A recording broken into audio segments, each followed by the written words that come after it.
Ever feel like your generation got skipped over? You grew up in the shadow of the baby boomers, watched the millennials take over the spotlight. And somewhere along the way, people started calling you the forgotten generation. If you were born between 1965 and 1980, that label probably hits home. And it's not just a joke. It's actually rooted in a very real psychological and cultural experience that shaped how Gen X thinks, feels, behaves, and even survives in today's fast-moving world. Gen X is the generation that came of age during massive cultural, economic, and technological shifts. Latchkey childhoods with empty houses after school. MTV blasting 24/7 with music videos that felt revolutionary.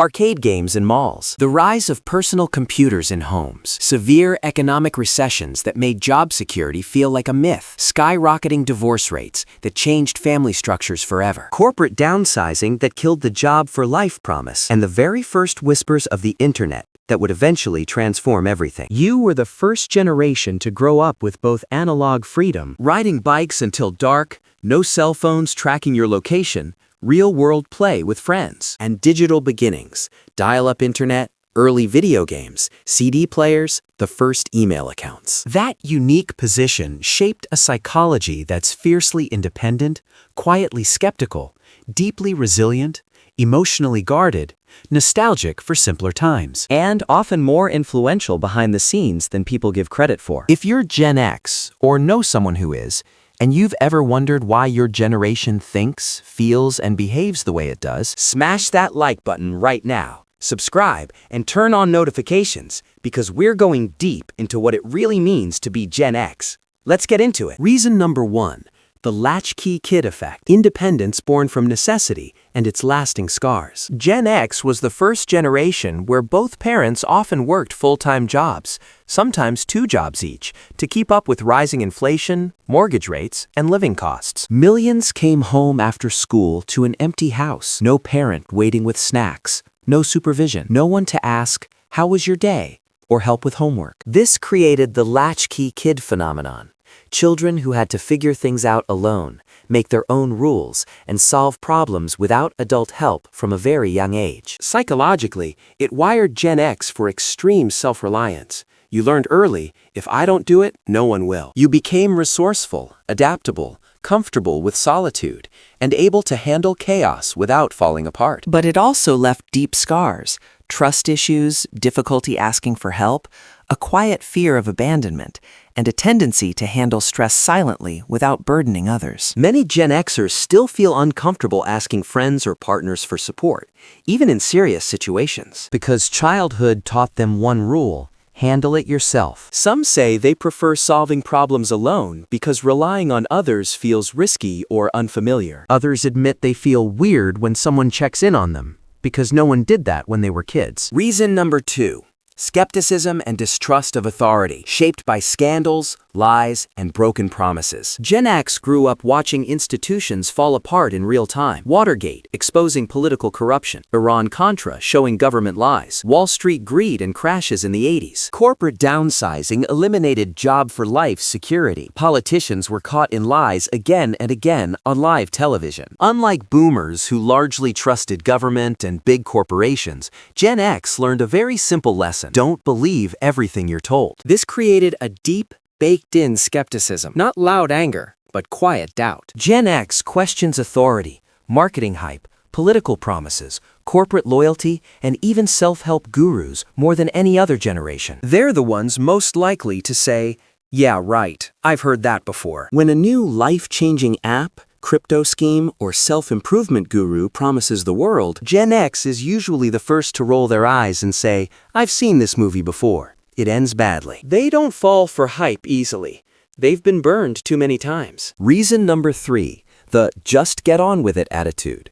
Emotional stoicism and silent suffering. Gen X was raised during a time when mental health wasn't openly discussed. Therapy was for crazy people. Feelings were private. The motto was, suck it up and move on. Emotions were something you dealt with alone, not something you talked about or sought help for. This created emotional guardedness.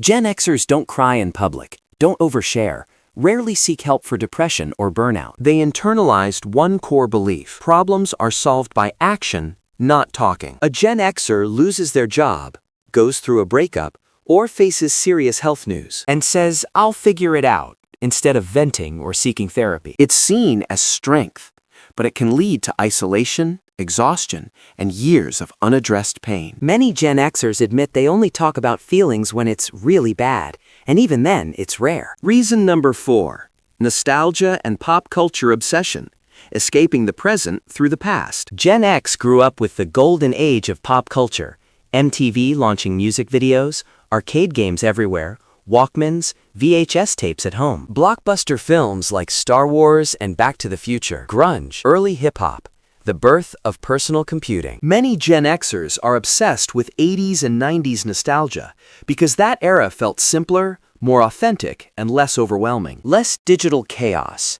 less social media pressure, less constant notifications, less economic uncertainty eating at everything. Nostalgia isn't just sentiment.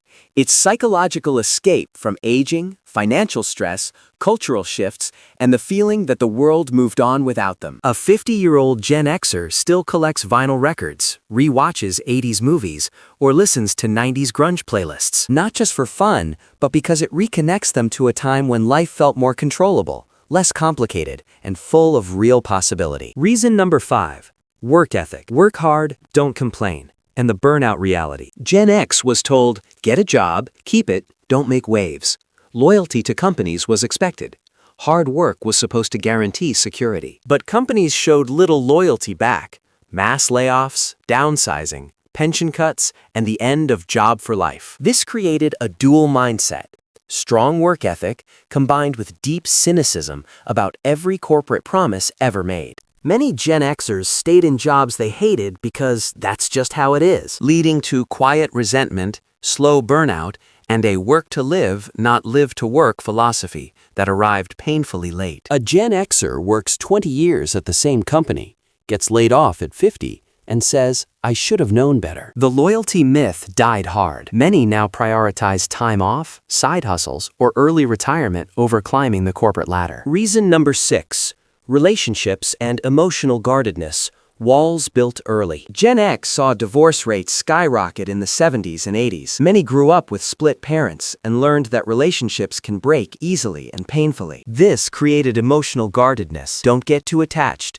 Protect yourself first. Don't show weakness. Gen X relationships often look stable on the surface, but have deeper walls than millennials or Gen Z. Vulnerability is scary because childhood showed them that love can disappear overnight without warning or explanation. A Gen Xer in a long marriage still struggles to say "I love you" openly or share deep feelings because childhood taught them that emotions can be weaponized or simply lost forever. Reason number 7. Technology. From analog kids to digital immigrants. Gen X was the last generation to grow up fully analog. No smartphones, no social media, no 24/7 connectivity tracking every moment. Then, suddenly, in adulthood, they had to adapt to the internet, cell phones, and an entirely digital world, with no preparation and no guide. This created a unique psychology. Comfort with technology, but real suspicion of it. Gen X uses tech, but doesn't worship it like younger generations. They remember life before it, and sometimes genuinely prefer it. A Gen Xer uses Facebook to stay connected, but rolls their eyes at TikTok and says, "I remember life before this stuff, and it was fine." Gen X isn't loud or flashy. They're quietly resilient, skeptical, independent, nostalgic, and emotionally guarded. They were the first generation to grow up fast, question authority, figure things out alone, and keep things together while everyone else was making noise. They didn't ask for the spotlight, they just kept the lights on. If you're Gen X, you're not forgotten. You're the generation that quietly held everything together. Pause for a second right now. Think about your own Gen X experience. What shaped you the most? Latchkey childhood? Economic uncertainty? Divorce? Skepticism? Or something else entirely? Drop your real story in the comments below. I personally read every single one and reply when I can. If this helped you understand Gen X or yourself better, smash that like button right now. Subscribe and turn on notifications so you don't miss the next one. We're going deeper every week. Thanks for watching all the way through. Remember, Gen X didn't ask for the spotlight. They just kept the lights on. See you in the next video.